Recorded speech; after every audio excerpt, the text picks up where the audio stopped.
দুনিয়াতে আসার পর তোমার আমার প্রস্রাব পায়খানার কাঁথা ধুয়ে দেয় মা। ওই গভীর রাতে তুমি আমি অসুস্থ, জ্বর হয়ে গেছে, সবাই ঘুমায় যায়, পশু পাখি ঘুমায় যায়, মা মাথার কাছে বসে সারা রাত কাটায় দেয়। আবার তুমি আমি যখন দূরে গেছি পড়ালেখা করার জন্য, চাকরির জন্য, ওই বাড়িতে মেহমান আসছে, মা সবাই রে মুরগি রোস্ট কোরমা পোলাও রান্না করে খাওয়ায়, নিজের মুখে মা দেয় না। বাবা জিজ্ঞাসা করে বিবিরে কেন খাও না? মায়ের ঠোঁট দুইটা থর থর করে কাঁপতে থাকে। মা ডাক দিয়া কয় স্বামী আমার, আমি এত ভালো খাবার কেমনে খাবো? আমার সন্তান দূরে পড়ালেখা করে, চাকরি করে, কি খেয়ে আছে না খেয়ে আছি মা আমি জানি না। একটু জোরে জোরে কন আল্লাহু আকবার। হে মুসলমান, এই জন্য মায়ের নাম 3 বার আমার নবী নিয়েছেন। অন্য হাদিসে আবার বাবার ব্যাপারে পয়গম্বর কি বললেন? রিদার রাব্বি ফি রিদাল ওয়ালিদ ওয়া সাখাতুর রাব্বি ফি সাখাতিল ওয়ালিদ। যেই সন্তানের উপরে বাবা খুশি, ওই সন্তানের উপরে আল্লাহও খুশি। সুবহানাল্লাহ। যেই সন্তানের উপরে বাবা বেজার, ওই সন্তানের উপরে আল্লাহও বেজার। জোরে কোন সুবহানাল্লাহ। ও আমার নারায়ণগঞ্জের মুসলমান, যার মা নাই, যার বাবা নাই, মা বাবার জন্য শুধু দোয়া পড়বেন, রব্বির হামহুমা কামা রব্বায়ানি সগীরা। আর যার মা বাবা বেঁচে আছে দোয়া নেন, মা বাবার দিকে তাকাইলেও সব আছে না নাই? ও আমার যুবক, আমার বৃদ্ধ বাবা, আমার নবী এতিম হয়ে গেলেন, ডানে তাক আমার নবীর মা নাই, আমার নবীর বাবা নাই। এবার দাদার কাছে বড় হতে লাগলো পয়গম্বর, মাঝখানে দুধমাদের কাছে আমার নবী কয়েকবার গিয়েছিলেন। এ মুসলমান ইমানদার, এরপরে মা হারাইলেন, এরপরে আমার নবী বড় হতে লাগলেন। কেমন আমার নবীর আদর্শ জীবনী, কেন আপনার আমার জন্য কেন আদর্শ জেনে নেন। 10 বছর বয়সে আমার নবী সর্বশ্রেষ্ঠ আমানতদার হিসাবে মক্কায় আল আমিন উপাধি পেয়ে গেলেন। আমার নবীর মতো বিশ্বাসী কেউ নাই, আমার নবীর মতো এত ভালো কেউ নাই। নবী আমার আল আমিন উপাধি পেয়ে গেলেন। বয়স যখন আমার নবীর 25 বছর, আমার নবী 25 বছর বয়সে আম্মাজান খাদিজার সাথে নবীর বিবাহ হয়ে গেল। এর আগে নবী আমার আম্মাজান খাদিজার ব্যবসায়িক পার্টনার ছিলেন, ব্যবসায়িক পার্টনার ছিলেন নবী আমার। এরপরে আগের কিছু টাইম প্রত্যেক নবীকে দিয়ে আল্লাহ মেষ চড়িয়েছেন, কারণ ছাগল চড়িয়েছেন, কারণ আল্লাহ নবীদের যারা নবীরা ছিল এদেরকে আল্লাহ ধৈর্যশীল বানানোর জন্য আল্লাহ তাআলা প্রত্যেক নবীকেই এক ধরনের রাখাল হিসাবে রেখেছেন, ঠিক না? তো আমার নবী এমন ছিলেন। এইদিকে এই বিষয়কে লক্ষ্য করেই আমাদের একই ময়দানে কাজ করা ডক্টর মিজানুর রহমান আজহারি ভাই, উনি একটা শব্দ চয়ন করেছেন নবীজির ব্যাপারে, কাউবয়, ঠিক নেই? তো এই শব্দটা নিয়ে আপনারা যেই উলঙ্গ সমালোচনা করতেছেন, আপনাদের দ্বারা তো এটা আমরা আশা করি না। কেন আপনারা সমালোচনা করবেন? আপনারা আলেমের কাছে আগে যান, শব্দটা কতটুকু শরীয়তের মধ্যে আর কতটুকু বাহিরে চলে গেল এটাও তো জানতে হবে। হ্যাঁ, শব্দ চয়নটা নবীজির শানে যায় না, কিন্তু তার অসংখ্য বক্তব্য আছে যেগুলো রাইনা, যে রাখালের ব্যাপারগুলো অসংখ্য সম্মান সহ বক্তব্য আছে। তিনি যদি নবীর ব্যাপারে গোস্তাকি করতেন বা নবীর ব্যাপারে আসলেই অসম্মান করতেন আজহারি সাহেব, তাহলে তো অন্যান্য বক্তব্য সেম কথা থাকতো, কিন্তু অন্য সব বক্তব্যে তিনি নবীজির ব্যাপারে খুব সুস্পষ্টভাবে পরিষ্কারভাবে নবীজির পক্ষে কথা বলেছেন সুন্দর করে, না করেছে হারাম কোনো কাজ, না করেছে সমাজের ভিতরে তার কল্লা শরীর 3 টুকরো করার মতো কাজ তো সে করে না, করছে নাকি? তাহলে আপনি সমালোচনা করবেন কেন? ইউ আর অপোজিং হিম, তুমি তার বিরোধিতা করছো। He is making history everyday, আর সে প্রতিদিন ইতিহাস তৈরি করে চলছে। তুমি ডক্টর মিজানুর রহমান আজহারি না, তোমার হাতে মাওলানা হাফিজুর রহমান সিদ্দিকও নিরাপদ না, তোমার হাতে মাওলানা মামুনুল হকও নিরাপদ না, তোমার হাতে চরমনায় পীর সাহেবরাও নিরাপদ না। কারণ যারা দ্বীনের ময়দানে কথা বলে, কোরআন সুন্নাহর ময়দানে কথা বলে, এরা প্রত্যেকে আমাদের সম্পদ, জাতীয় সম্পদ। They all our national treasure, তারা প্রত্যেকে আমাদের জাতীয় সম্পদ। এগুলো জাস্ট নট এ নেম, শুধুমাত্র একটা নাম না, প্রত্যেকটা এক একটা ইতিহাস। ঠিক কিনা জোরে বলেন? যারা এক একটা যুবকের জীবন পরিবর্তন করে দিচ্ছে। ময়দানে আমরা কাজ করি, আপনাদের সামনে কথা বলি, স্লিপ অফ টার্ম, 2-1টা কথা বের হয়ে যেতে পারে, এজন্য আমাকে মুরতাদ বানাবেন, এটা 92% মুসলমানের রাষ্ট্রে আমরা কখনো কামনা করি না। 1.5-2 ঘন্টা কথা বলে দেখেন, হ্যাঁ আমার পক্ষ থেকে যদি এমন কোনো কথা বের হয়ে যায় যেটা নবীর ব্যাপারে দুশ্মনী, কোরআনের ব্যাপারে দুশ্মনী, ডাইরেক্ট কোরআন হাদিসের বিরুদ্ধে নাস্তিক্যবাদী কথা, তখন আমাকে নিয়ে প্রকাশ্যে সমালোচনা করা আপনাদের জন্য ওয়াজিব। এর আগে কেন করবেন? প্রত্যেকটা পার্সন হলো স্পোক পার্সন, প্রত্যেকেই হলো আহলে হকের মুখপাত্র। এদের সবাইকে আমরা জাতীয় সম্পদ হিসাবে গড়ে তুলব। ঐক্যের একটা স্লোগান গোটা বাংলায় চলতেছে, ঠিক কিনা জোরে বলেন? এই ঐক্যের স্লোগান ইসলামের এক ভাব দ্বারা সৃষ্টি হয়েছে। আমরা ঐক্য হচ্ছি এবং আগামীতে এই বাংলা ইসলামের বাংলা হবে বলে ইনশাআল্লাহ আমরা আশা করি। ঠিক কিনা জোরে বলেন? কারণ এই বাংলার মানুষ আজও পর্যন্ত এখনো শান্তি পায় নাই। এই 56-54 বছরে এখনো মানুষ তার স্বাধীনতা ফিরে পায় নাই। এই বাংলার মানুষ স্বাধীনতা তখন পাবে ইসলামকে ক্ষমতায় যখন আনবে। ঠিক কিনা জোরে বলেন? ইসলাম কখনো কোনো মানুষকে অশান্তি দেয় না। আপনারা অনেক কষ্টে ছিলেন, অনেক সমস্যায়, খালি আপনারা, আমরা ছিলাম না? খারাপ একটা সময় আমাদের গেছে কিনা? না পেরেছি হক কথা বলতে, বলছি তো বলছি, বললে শিকের মধ্যে ঢুকে যেতে হয়েছে। ঠিক কিনা জোরে বলেন? তা এই মুহূর্তে এসে আমাদের এই ইখতিলাফ, এই দ্বন্দ্ব করার কোনো কারণ আছে? আমেরিকা যখন একটা ড্রোন হামলা করবে বাংলাদেশের উপরে, ড্রোনে তারা এমন কিছু মেকানিজম সিস্টেম করবে যে এইটা যাইয়া তোরা সরাসরি যাইয়া কওমিদের উপরে পড়বে। ঠিক না? ড্রোনটা এসে কওমিদের উপরে পড়বে না সুন্নিদের উপরে পড়বে? তাই আওয়ামী লীগ বা বিএনপির উপরে পড়বে? তাই পড়বে তো মুসলমানের উপরে। সবার প্রথম পরিচয় তো মুসলমান। আমরা বাংলার মানুষ, কে বিএনপি, কে জামাত, কে হেফাজত, কে খেলাফত, কে চরমনাই, কে তাবলিগ, সবার আগে পরিচয় আমার আল্লাহ এক, আমার নবী এক। ঠিক কিনা জোরে বলেন? এখন এক হয়ে বাংলাকে আমরা সুন্দর বাংলা করতে চাই। কে কে রাজি আছেন? নারায়ে তাকবীর। সমালোচনা করা যাবে? আল্লাহ আমাদের কবুল করেন। এজন্য দেশকে এগিয়ে নিতে হলে অবশ্যই প্রত্যেককে পদক্ষেপ নিতে হবে। রাস্তায় ময়লা পড়ে আছে, কলার ছোলা পড়ে আছে, আপনি সরাবেন না কেন? এই ডিউটি তো সিটি কর্পোরেশনের ডিউটি, এটা তো আমাদের না। দেশ সুন্দর হবে। বাড়িতে আগুন লাগছে, সরায় না কেন? কেন সরাবো? আগুন কেন? পানি দিয়ে নিভাবো, এটা তো দায়িত্ব ফায়ার সার্ভিসের। দেশ সুন্দর হবে।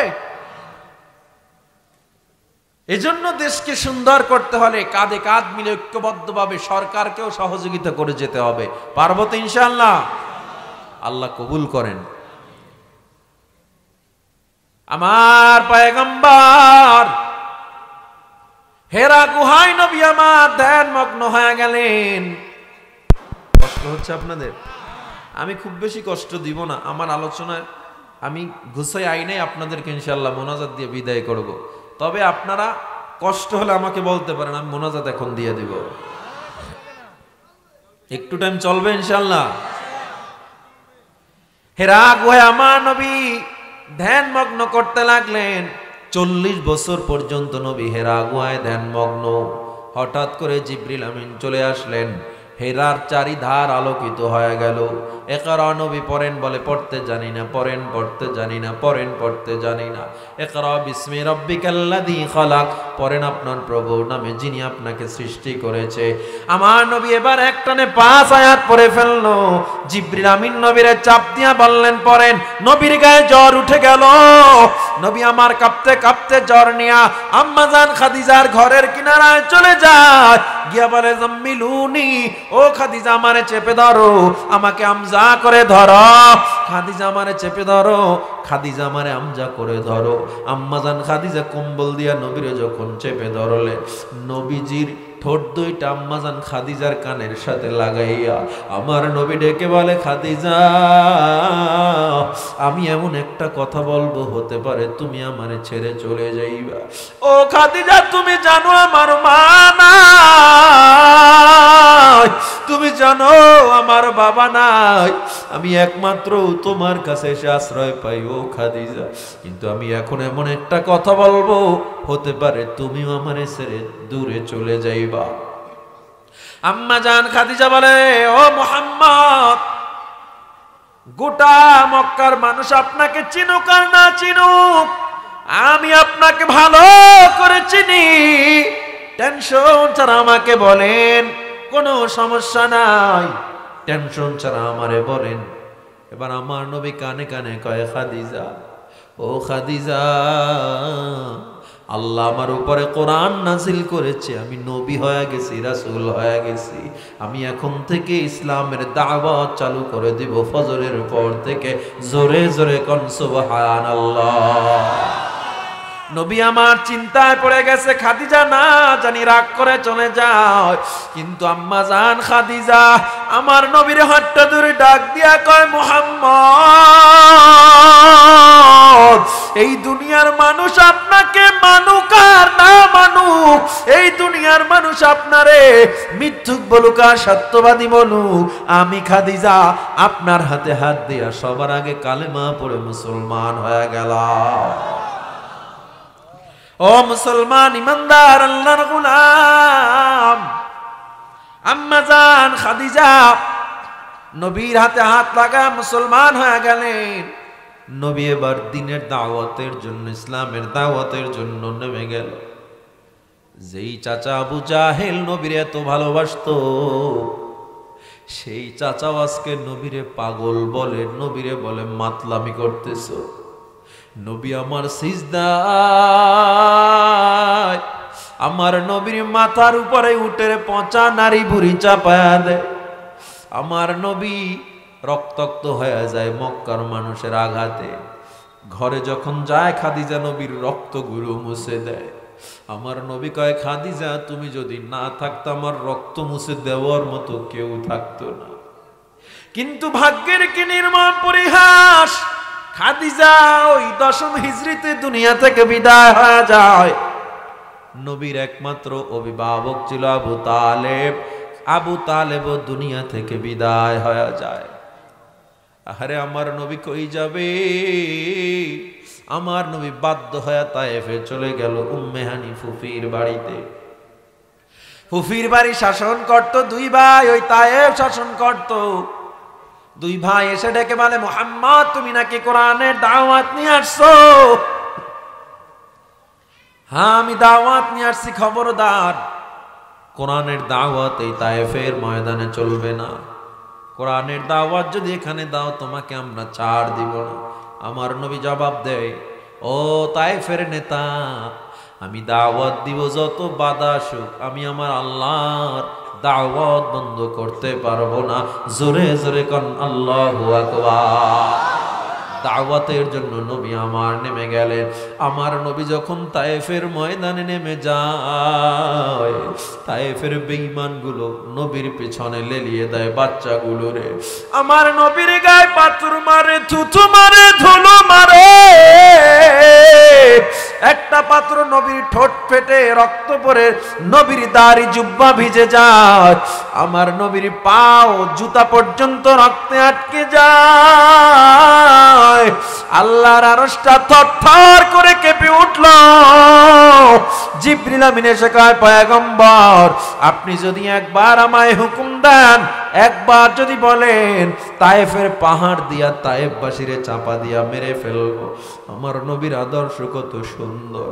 আমার নবী ডাক দিয়া কয়, আল্লাহুম্মা হাদি কওমি লিআন্নাহুম লা ইয়ালামুন। আয় আল্লাহ আমার কওমকে মারবেন না, ওদের হেদায়েত দেন, ওরা না বুঝা আমারে মারছে। আমার নবীরে বেঈমানরা মারে, রক্তাক্ত করে, আর আমার নবী কয় আমি ক্ষমা করে দিলাম। কেমন নবী পাইছো রে যুবক, কেমন মায়া নবী পাইছো, একটু চিন্তা করে দেখো। আমার নবীর এত কষ্ট করার কোনো প্রয়োজন ছিল না। আমার নবী আল্লাহরে বলতো, আল্লাহ আমার ধন দৌলত দাও, আল্লাহ দুনিয়া সবচেয়ে দামি সম্পদ তারে দিত। কিন্তু আমার আল্লাহ নবী চায় না, কষ্ট করে দাওয়াত দিয়েছে, না খেয়ে রইছে। আমার নবী বুঝায় গেছে রে মানুষ, দেখ দেখ ইসলামের কথা বললে বাধা আসবে, ইসলামের কথা বললে আঘাত আসবে, এরপরেও দাওয়াত বন্ধ করা যাবে না। ইসলামের কথা বললে জেলে যেতে হবে, ইসলামের কথা বললে 12-13 বছর জেল খাটা লাগবে, ইউসুফ নবীর মতো 14 বছর জেলে থাকা লাগবে, গলায় ছুরি আসতে পারে, জীবন চলে যেতে পারে, এরপরও মুসলমান ইসলামের দাওয়াত থেকে কখনো পিছপা হতে পারে না।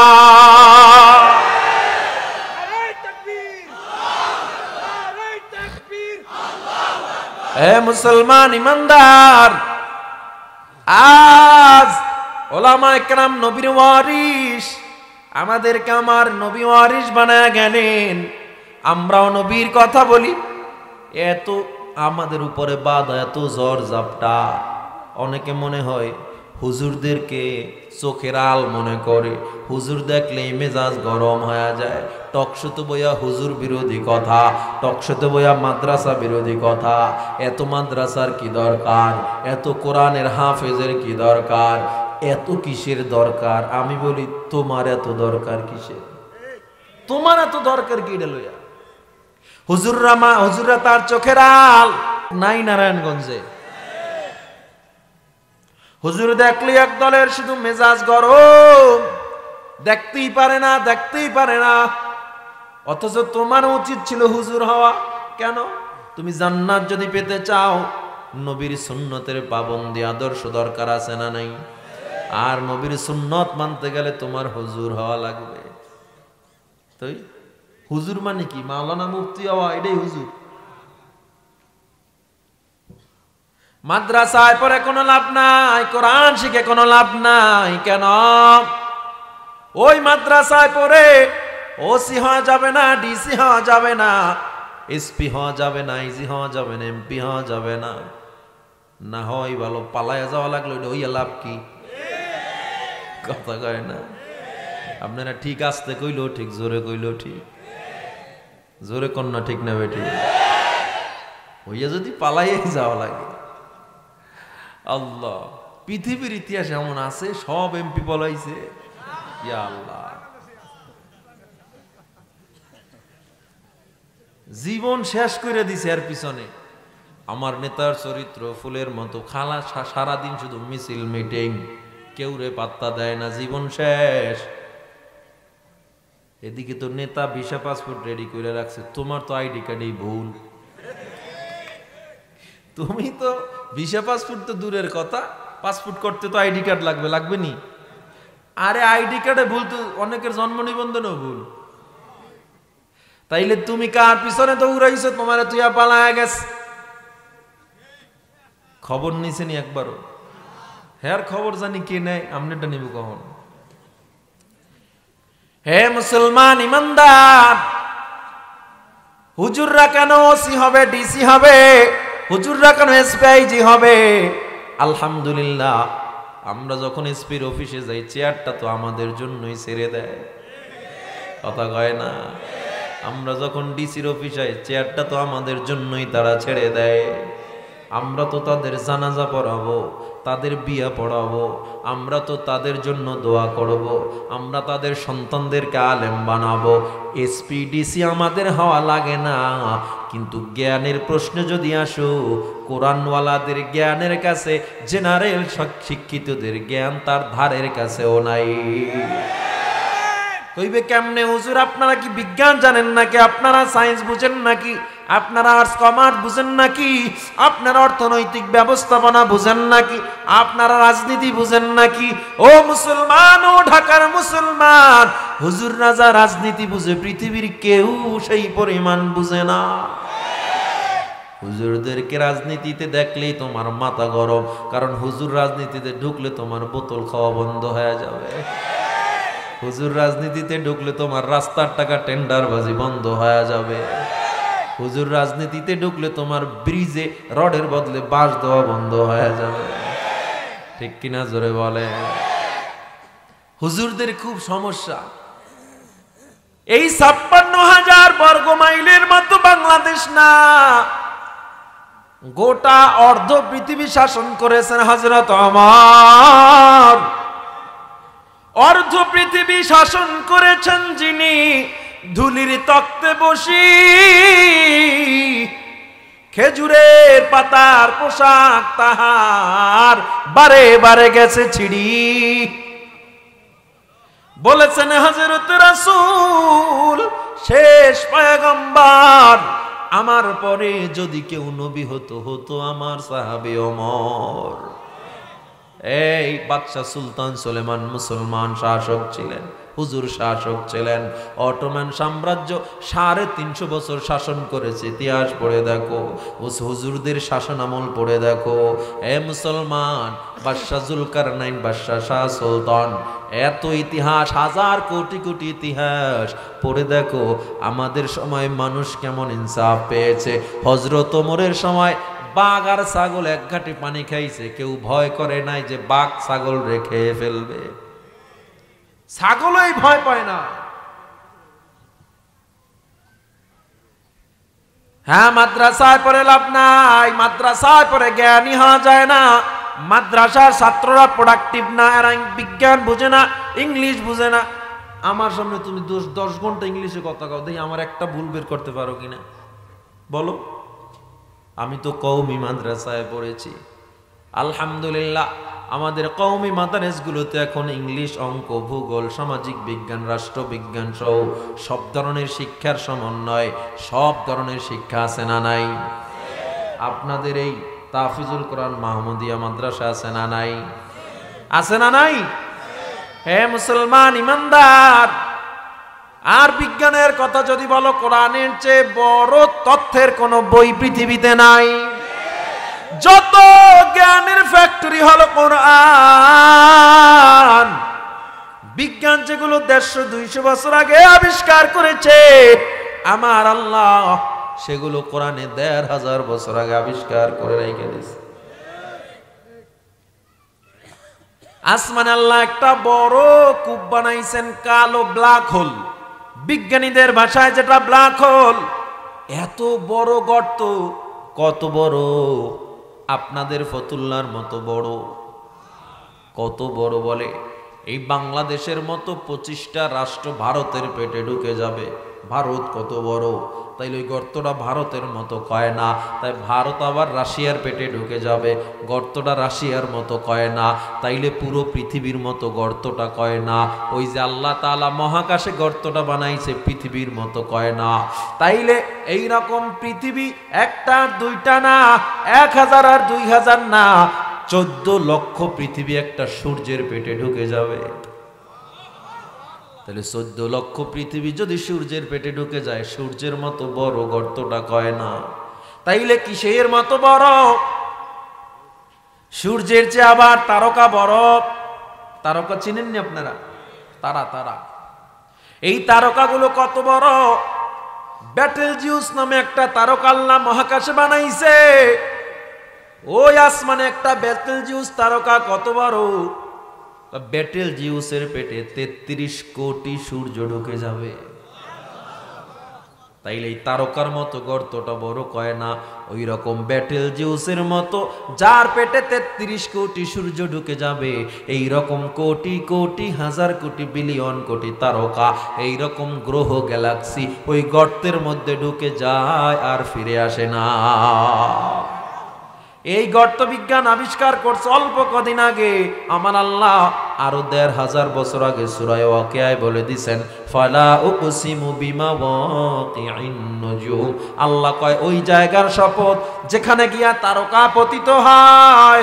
ও মুসলমান, বিজ্ঞান কয় চাঁদের নিজের কোনো আলো নাই, সূর্যের থেকে চাঁদ আলো পায় দিনের বেলা, রাত্রে আমাদেরকে আলো দিতেছে। কথা বুঝতে কষ্ট হয়। রাত্রে যখন চাঁদ আলো দেয়, এই আলো কই পাইছে? কয় সূর্যের থেকে দিনে পাইছে। এই বিজ্ঞান মাত্র ২০০ বছর আগে আবিষ্কার করেছে। আমার আল্লাহ তাআলা সূরা ফুরকানের ৬১ নম্বর আয়াতে আরো ১৫০০ বছর আগে বলে দিছে। সুবহানাল্লাহ। না তাবারাকাল্লাযী জাআলা ফিস সামাই বুরুজাও ওয়া জাআলা ফিহা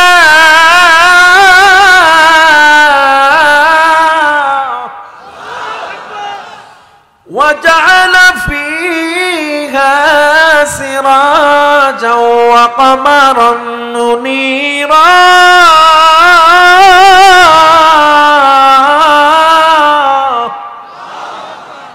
শুধু তাই নয়, চন্দ্র সূর্যের কক্ষপথ আল্লাহ আবিষ্কার করেছে। চন্দ্রের পথ আলাদা, চন্দ্র তার কক্ষপথে ভেসে চলে, সূর্য তার কক্ষপথে পথ পরিবর্তন করে না। এই কক্ষপথ বিজ্ঞান ১৫০ বছর আগে আবিষ্কার করেছে আল্লাহ তাআলা। সূরা আম্বিয়ার ৩৩ নম্বর আয়াতে আরো ১৫০০ বছর আগে আবিষ্কার করে রাখছে। হুয়াল্লাযী খালাকাল লাইলা ওয়ান নাহারা ওয়াশ শামসা ওয়াল কামার কুল্লুন ফী ফালাকিন ইয়াসবাহুন।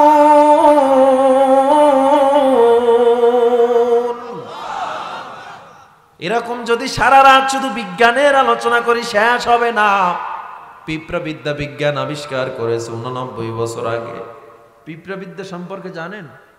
পিঁপড়ারা বাজার সদাই করে, জানেননি? এরা মারামারি করলে এদের বিচার ব্যবস্থা আছে। পিঁপড়াদের প্রধানমন্ত্রী কামরা ভিন্ন, স্বরাষ্ট্রমন্ত্রী কামরা ভিন্ন। পিঁপড়াদের মধ্যে আবার একদল আছে ওয়েদার কন্ট্রোল প্যানেল। এরা আবহাওয়া, শুধুমাত্র আবহাওয়ার দিকগুলো দেখে। যখন দেখে বৃষ্টি আসবে, গাট্টি বস্তা লইয়া তাড়াতাড়ি গাছের মাথায় উঠে যায়। পিঁপড়ারা যখন এক বাসা থেকে আর এক বাসায় বেড়াতে যায়, এরা মিষ্টান্ন নিয়ে যায়। খালি হাতে গেলে কেমন দেখা যায়? সুবহানাল্লাহ বলবেন না? পিঁপড়াদের মধ্যে আবার সড়ক যোগাযোগ মন্ত্রণালয় আছে, কাউয়া টাউয়া নাই। এই সড়ক যোগাযোগ মন্ত্রণালয় এরা কি করে? ব্রিজ তৈরি করে। ব্রিজ ডালপালা দিয়া একদল পিঁপড়া যেন ওই নালা পাড়াইয়া আরামসে যেতে পারে। এরা ব্রিজের টাকা খাইয়া বিদেশ পাঠায় না। আল্লাহ, এজন্যই তো আল্লাহ প্রত্যেকটা জিনিসের মধ্যে মানুষের জন্য অনেক বড় নসিহত রেখেছে।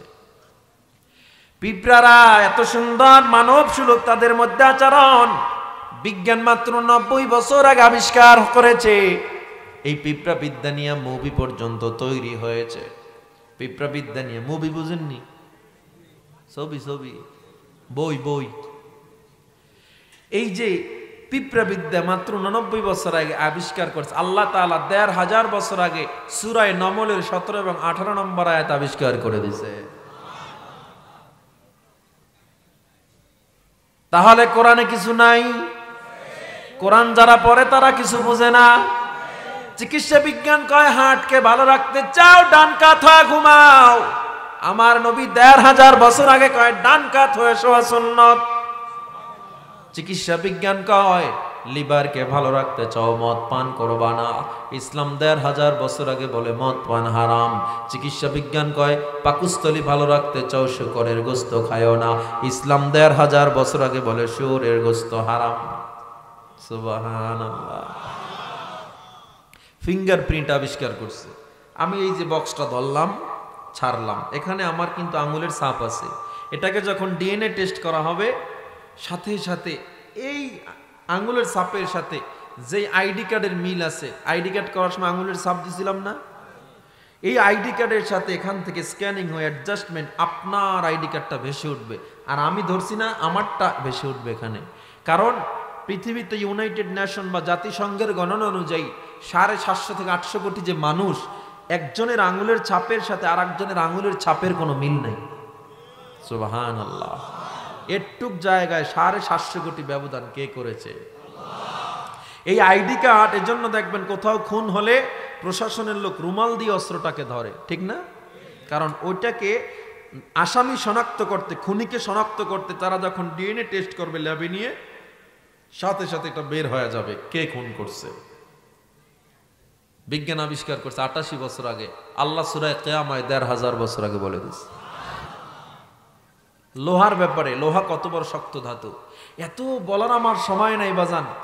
আমি শুধু এতটুকু কথা বলে যাই, যারা বলে কোরআন শিখে কোনো লাভ নাই, আমি বলবো তোমার মতো কপাল পোড়া দুনিয়ায় কেউ নাই। কোরআন শেখার প্রয়োজন আছে না নাই? হাদিস শেখার প্রয়োজন আছে না নাই? ওই টাকলা একটা ছিল মুরাদ, মনে আছে নি? এখন তো নাই। এখন কইলে আবার কইব দুর্বলটারে মারো, কয় লড়ে কায়। এখন তো নাই, এডির কথা কই লাভ নেই। যখন ছিল তখনও বলছি, এজন্য আবার বলতেছি। এরাই বলছিল যে মাদ্রাসা দিয়ে কোনো লাভ নাই, এই মাদ্রাসা দিয়ে শুধুমাত্র টকশোতাইয়া বলে, এই টাকলা ফাকলা গুলো তো নাই, থাকলে বেশি ভালো হইতো। দেশে নাই, আছে? খবর পাইলো কেমনে, আগে গেল কেমনে? তো কিছু মানুষকে তো আমরা বুঝাই দিনের পথে আনতে পারতাম, সুযোগ তো ছিল, ঠিক না?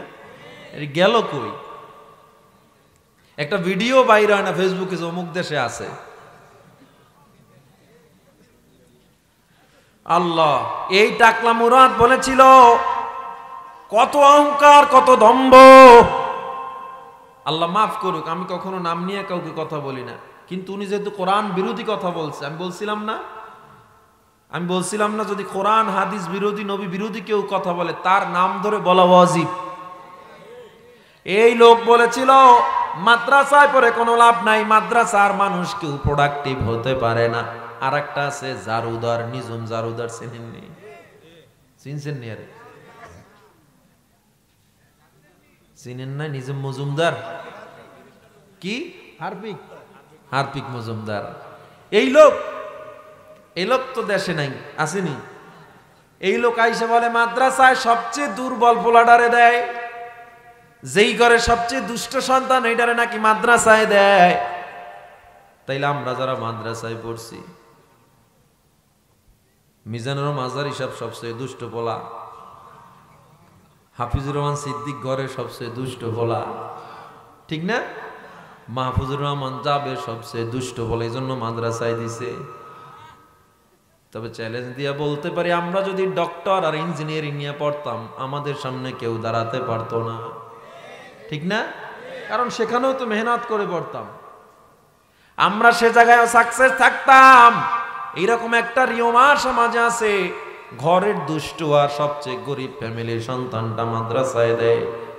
ঢাকায় এমন মাদ্রাসার অভাব নাই যে 40,000 টাকা ভর্তি ফি নাইলে ভর্তি নেয় না, আছে না নাই? এই বাংলায় তোমরা তো কত গর্ব করো, টাইগার বাহিনীর নিয়ে খালি গর্ব করে। পত্রিকার পাতা খুললে দেখবো টাইগাররা ডিম লইয়া বিদেশ থেকে ফিরছে, ঠিক না? বিশ্বকাপ তো দূরের কথা, একটা চায়ের কাপ আনতে পারে নাই। এদের পিছনে এত টাকা ঢালছো, এদের পিছনে তোমার এত ইনভেস্টমেন্ট, ঘর বাড়ির অভাব নাই, একটা 4 ছক্কা মেরে গোটা গরম দুনিয়া, কিন্তু বছর যায় একটা রাষ্ট্রে হারাইতে পারে না। হারাইলেও ছোটখাটো রাষ্ট্রে হারাইলে মিডিয়া গরম হয়ে যায়। আর যেই সন্তানদেরকে তোমরা মূল্য দাও না, ওই মাদ্রাসার সন্তান শত রাষ্ট্রকে পরাজিত করে বিশ্ব কোরআন প্রতিযোগিতায় চ্যাম্পিয়ন হয়েছে, ঠিক কিনা? ও মুসলমান, আলোচনা লম্বা হয়ে যাবে, ওদিকে আমি যাব না, শুধু এতটুকু বলে যাই।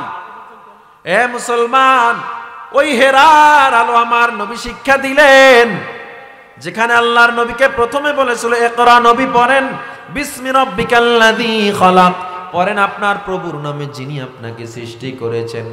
সেদিন থেকে প্রমাণ হয়ে যায় পড়তে হবে প্রভুর নামে, কোনো লেলিন কালমাস পশ্চিমা পড়ালেখা করা যাবে না, ঠিক কিনা? কলেজে পড়ো বাধা নাই, স্কুলে পড়ো বাধা নাই, কিন্তু কোরআনকে মাইনেস করে পড়া যাবে না, নবীর আদর্শ মাইনেস করে পড়া যাবে না। পারা যাবে তো ইনশাআল্লাহ? ও মুসলমানের দল, আল্লাহর গোলাম, আমার নবীর আদর্শ কত সুন্দর, কত সুন্দর। এই নবীর আদর্শ তুমি রাষ্ট্রীয় জীবনে সেটিং করে নাও। যে যেই দলের রাজনীতি করেন, আমার একটা কথা আজকে রাখেন, সামনে তো নির্বাচন আসতেছে, ঠিক না? কবে আসতেছে এটা আমরা জানি মোটামুটি, আপনারা অনেকেই জানেন না। তাই নির্বাচন আসলে তো আবার লাভ দেওয়া শুরু করবেন। একটা অনুরোধ করব, যে যেই দল করেন, নবীর আদর্শ অনুযায়ী আপনি রাজনীতি করেন, আপনি প্রত্যেকটা জায়গায় সফল হবেন, আর পালায়া যাওয়া লাগবে না। পারা যাবে তো ইনশাআল্লাহ? যে যেই রাজনীতি দল করেন, নবীর আদর্শ অনুযায়ী করেন। ভোট এমন ব্যক্তিকে দেন যাকে দিলে সমাজের উন্নয়ন হবে, মানুষের হক পৌঁছে দিবে, দুর্নীতি করবে না, চুরি করবে না, বাটপারি করবে না, মানুষের হক নষ্ট করবে না, নামাজি আল্লাহওয়ালা দেখে ভোট দিবেন। পারবেন না ইনশাআল্লাহ? আল্লাহ কবুল করেন। কারণ আমি যদি এগুলো নিয়ে আপনাদেরকে সতর্ক না করি, কে করবে? আলেমরাই যদি না করে, কে করবে? হে মুসলমান ইমানদার, এ দেশ আমার, সুন্দর করার দায়িত্ব আমার, তবে নবীর আদর্শকে মাইনাস করে কখনো করা যাবে না, ঠিক কিনা? জোরে বলে। আমার নবীজি এবার হেরার গুহার থেকে যখন এসে তায়েফে আবার গেলেন, দাওয়াত দিলেন, কত বাধা। নবী বাধার সম্মুখীন হইলেন, নবীর আঘাত করা হইল। এই বাংলায় কত ওলামায়ে কেরামকে আঘাত করা হইল। আল্লামা সাঈদীর মতো মানুষকে 12-13 বছর জেলে পচায়া মারল, ঠিক কিনা? জোরে বলে। কত আলেম জেলের মধ্যে সময় কাটায়। ওই বরিশাল সিটি নির্বাচনের সময় আমি নিজে ময়দানে ছিলাম। মুফতি সৈয়দ মোহাম্মদ ফয়জুল করিম বাবার সন্তান ছিল, ফজলুল করিম রহমতুল্লাহ আলাইহির সন্তান।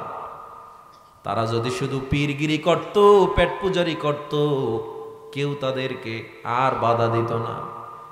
আরামের জিন্দেগি তারা লালন পালন করতে পারত, কেউ তাদেরকে বাধা দিত না, জীবনের রিস্ক থাকতো না। অথচ সেদিন আমি চেহারার দিকে তাকায় চোখ থেকে পানি পড়েছিল, আর বলতেছিলাম, আরে এত আরামের জিন্দেগি চাইরা আজকে ময়দানে নেমেছেন ইসলামের জন্য, আজকে আঘাতে, বেঈমানের আঘাতে আপনার ঠোঁট ফেটে রক্ত পড়তেছে, দেখে বড় কষ্ট লেগে গিয়েছিল।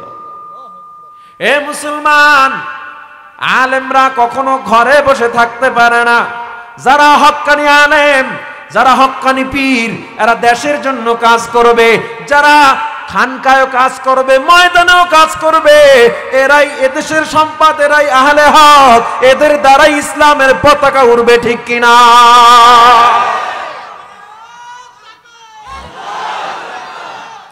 এ মুসলমান ইমানদার, মাওলানা মামুনুল হক সহ অসংখ্য আলেমে দিন জেলখানায় জীবন কাটায় দিল।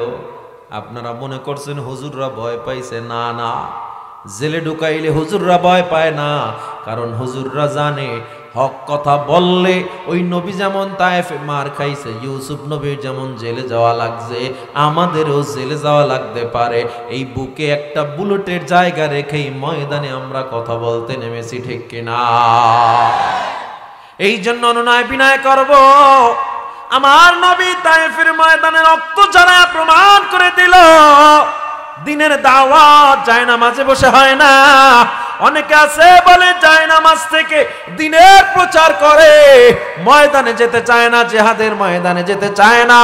জিহাদের ময়দানে না যাইয়া জায়নামাজে যদি ইসলাম কায়েম হয়ে যাইতো, আমার নবী মসজিদে নববী ছেড়ে উহুদের ময়দানে গিয়া রক্ত ঝরাইতো না, ঠিক কিনা? জোরে বলেন। ওই ঘরের কোণে বসে মরার দাম তো নেই কোনো, খানকা ছেড়ে বাইরে এসো, বাতিলকে আঘাত হানো। ওই ঘরের কোণে বসে মরার দাম তো নেই কোনো, খানকা ছেড়ে বাইরে এসো, বাতিলকে আঘাত হানো। ঠিক কিনা? ময়দানেতে লড়াই করে, ময়দানেতে লড়াই করে, শহীদি খেতাবটা নাও, যদি জীবনটা বিলাতে চাও, যদি রক্ত ঝরাতে চাও। দিনের পথে খোদার রাহে, দিনের পথে খোদার রাহে, জীবনকে বিলিয়ে দাও, যদি জীবনটা বিলাতে চাও, যদি রক্ত ঝরাতে চাও। বলেন আমিন। আমরা একটু পর মোনাজাত দিব ইনশাআল্লাহ। যারা এই 1.5 ঘন্টা বয়ান শুনছেন, আর 5-10 মিনিট বসা যাবে? নরেন নাই যেহেতু জানি নরবেন না, যারা দাঁড়িয়ে আছেন একটু কষ্ট করে বসা যায়? যাবেন ইনশাআল্লাহ? না দাঁড়াইই শুনবেন? এতক্ষণ যেহেতু নরেন, এখন যদি একজনে উঠেন তাইলে কিন্তু আমার মন খারাপ হয়ে যাবে। যেহেতু এতক্ষণ নরেন নাই, এখন যদি উঠেন, আমার একটু অনুরোধ করেছিল 5 সেট কিতাব লাগবে, দাওরা হাদিস খুলবে এই মাদ্রাসায়, মহিলা মাদ্রাসায়।